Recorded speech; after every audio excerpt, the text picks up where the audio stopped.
Hello and welcome to CIO Leadership Live Middle East. Today, it is my pleasure to welcome Fadi Sleiman, Chief Information Officer at Mantra Group. But not only that, he has been awarded as CIO of the Year at the third edition of CIO 50 Middle East Awards. Many congratulations, Fadi. Welcome. Hi, Andrea. How's things? How's everything? Doing well? All good. Like me and the Middle East team are super happy to give you this award because you have been long time in the industry, in the market. I think you really deserve it. But first of all, well, what does it mean, this award, for you? Oh, well, yeah, thanks so much. Well, look, I just got back from vacation and you gave me the fantastic news and I was like, wow.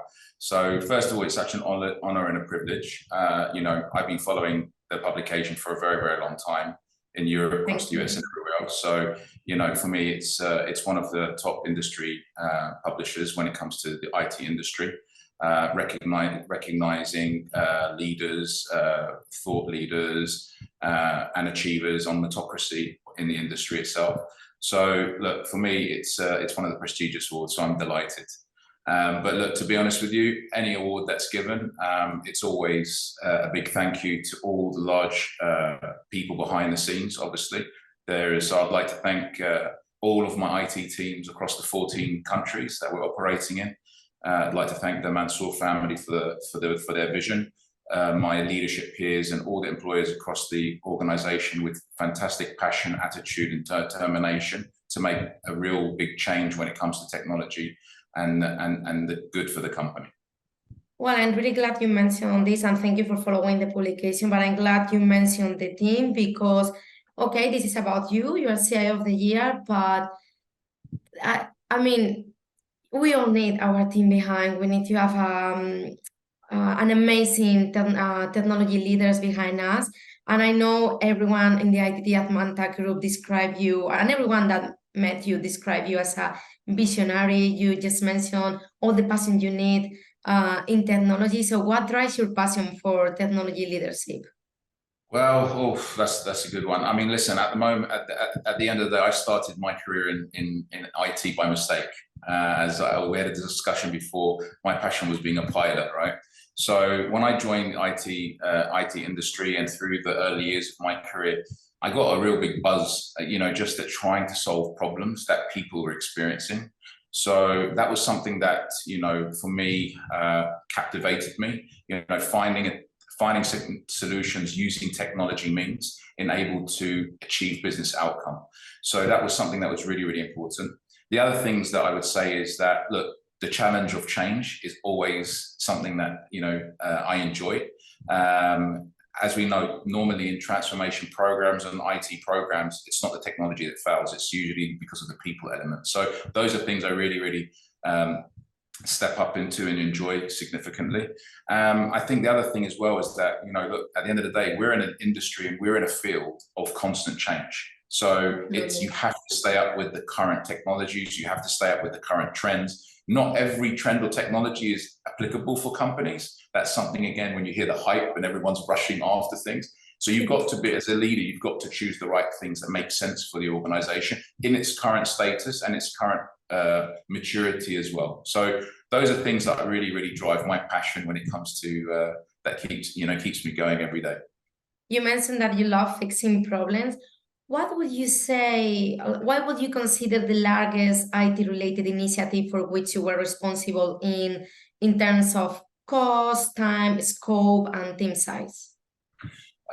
In my career or just in your career in general? Yeah, I mean, listen, I would say the most prestigious program I've ever been involved in, and it was a very big honor for myself, was in the beginning, this was back in 2012, 13. So this was at the beginning of IoT, or the modern technologies, so to speak. GE was a pioneer. It was called Industrial Internet at the time. And I was fortunate to be the CIO for Middle East and Africa for the company. And basically, we were selected to be the pilot for a program called Time on Wing. So this is where they put the SIMs into the aircraft engines, one of our biggest clients, obviously, in the UAE. I'm sure you know who they are. But we basically put the SIM cards into the aircraft engines to monitor and diagnose the aircraft engine. So this was preventive and predictive maintenance. This was the first one ever in the industry. So I was very fortunate to be part of that pilot. Now, the natures of that program was extremely interesting because it was very immature. The technologies were just coming out, about the modernization, the cloud, all of the analytical tools that were coming out into the industry. So that was something was very new and innovative at the time, and I was absolutely delighted to be part of that. So I was very fortunate, right place at the right time. I always enjoy having these kind of discussions with you because I think everyone who is based in the Middle East, especially in the UAE, we know how the market goes. It's not about, it's a country full of expats. It's not about technology in every sector. So sometimes it is difficult to have the opportunity to meet someone that has been long time in the industry and really have followed the path, have like everyone know technology has changed, but not everyone has been following the path in the UAE market. You have been in the industry and in Abu Dhabi, Dubai for a long time. How your experience have helped you when you became Chief Information Officer at Mantra Group? What were your main goals when you joined the company and your challenges? Yeah, I mean, listen, me as a person, as I said, I had a 15-year career in GE when I left. Very, very hard decision, but I wanted to also see the other side with regards to smaller or regional organizations, because the journey becomes quite personal, right? Because you're coming in, you're the man at the top when it comes to technology. So the journey for me has always been one of the key criteria as I choose the company that I go to. The second things, or the other things that really push me into those positions, are the company's vision, its ambitions, its aspirations. Those have to be very clear. So that's the way I move into organization, the organizations when I get them. And as you said, I've been here for some time. It was based on personal circumstances, but I can't tell you enough how different every journey has been. And as you said, it's things are done in the UAE very differently. Trust is a big element. Connections, contacts here, extremely important. And the ecosystem here is very small. So, if you want to tap into something, you can reach out to peers or, people I've known in the industry for many, many years. And you're able to have these types of conversations where my experience in Europe and the US sometimes is it can be a bit more, inclusive, or a bit more, how do you say it? Yeah, you keep your cards close to your chest on things. And there's many reasons for that, but that's some of the powerful things with regards. And in the region, to be honest with you, one of the things that I found, because it's in a young growth region, we've been able to leapfrog technologies. So the cutting edge technologies, a lot of companies don't have these huge, humongous legacy history of platforms and everything else. So we're able to take advantage in many, many cases where, when we're talking about data today, you'll see a lot of the companies within, the region, how they're utilizing data at the highest level. You're talking about how, the companies here are using cloud, composable ERP approaches today, where you've got the core in ERPs and you're plugging in the SaaS solutions, and you're really getting that agility when it comes to doing business. So in that sense, that has many, many advantages. Yeah, I think that's also why a lot of IT leaders decided to move to Saudi Arabia as well. Yeah, that's a big trend right now. As you said, Saudi Arabia, loads of work. They do have a lot of things to get on with, but the potential and the opportunity is humongous. So, again, the journeys over in Saudi Arabia for sure are attracting some of the best talent worldwide. Absolutely, absolutely. The new Silicon Valley of the Middle East. Fadi, we talk about you, like when you wanted to be a pilot, how you started in technology, the role of the CIO, but also, as I've mentioned, you are the CIO of Mantra Group. You explained to us why you decided to embrace this new challenge within your career. But where is the company investing now in terms of digitalization? Yeah, listen, a bit about Mantrac. Mantrac is one of the largest Caterpillar distributors in the world. So it's, as I said, we're operating in 14 countries, predominantly Africa, but we're in Middle East and some other territories as well. And, Mantrac has been doing this a long time. And Mantrac, the business model as a dealership in the CAT industry is that CAT has had a lot of older technologies. So the modernization, if a dealership wants to modernize, they have to adapt to what the structure in the OEM is providing, right? So CAT have been investing huge amounts of investments in modernizing in the last few years. And now there's many opportunities where dealers like ourselves, we're looking to the future. So we've historically had a very old outfit when it comes to technology. And I've been with the company it's coming up to 3 years.